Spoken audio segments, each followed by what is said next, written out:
Throughout history, artists of all walks of life continue to enhance our thought process through artwork, as this allows each viewer to build their own connections with such images. Taking a look at the School of Athens by Raphael, we see the merging of different eras to create an ideal realm of productivity, philosophy, mathematics, and soul searching. This high Renaissance fresco depicts the classical thinkers in a massive quadratura, which was used to create the illusion of four separate rooms to celebrate four different subjects in a single space, which was once the library of Pope Julius II in the Stanza della Signatura, according to the Vatican Museum. However, the illusions do not end there. Raphael painted with great ambition to create depth within the School of Athens. The descending Roman arches in the background invite the viewer's eye to travel and question what lies beyond, just as Plato did, as he is rightfully centered, adjacent to his former student, the down-to-earth Aristotle, as one of the central figures within the work.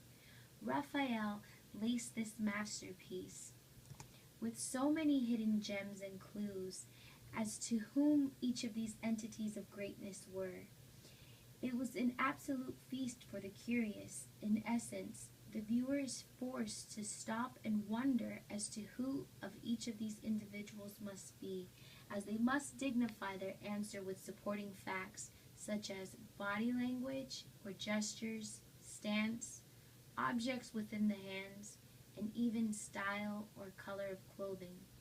For instance, Khan Academy's Dr. Stephen Zucker and Dr. Beth Harris note that Plato is dressed in the colors associated with fire and air, as they are weightless, while pointing up, as his philosophies were focused on what lied beyond, as opposed to Aristotle, who is dressed in brown and blue to symbolize the colors of the earth, as he has his hands gestured toward the land or ground, as his philosophies were based upon present life.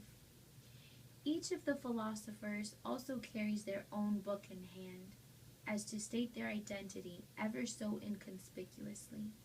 Such bewilderment upon the observer as to figure these different elements in such an intriguing work produces a profound personal experience which undeniably remains with the viewer, all the while taking the illusions of this strong perspective in which Raphael so beautifully executed. This fresco was created during the High Renaissance, a time of questioning and enlightenment. The rebirth of creativity, the fostering of new concepts, this work is the embodiment of the Renaissance, as it provokes contemplation, inquiries, new examination, and new creations.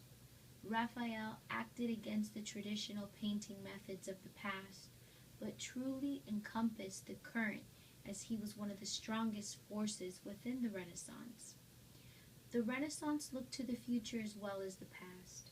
The Encyclopedia Britannica identifies the Renaissance as a time in which there was a surge of interest in classical scholarship values, and yet in the same depiction lie so many new inventions which occurred during this time. The history and culture of ancient Greek and Roman times were evoked and heavily studied. And so it is that the sculptures of the Greek goddess Athena can be found at the top right on Aristotle's side, as she is held as the goddess of the arts, literature, and reason, or better yet, arts of the earth. Whereas the Greek god of Apollo, the god of light, who carries the sun across the sky each day with his chariot, on the side of Plato within the School of Athens, exemplifies what lies beyond. These depicted marble statues peacefully frame the arches which lie centered ahead. It is evident that these same echoing Roman arches make us believe that one could almost walk through the fresco and carry on creating our own personal notions within this masterpiece.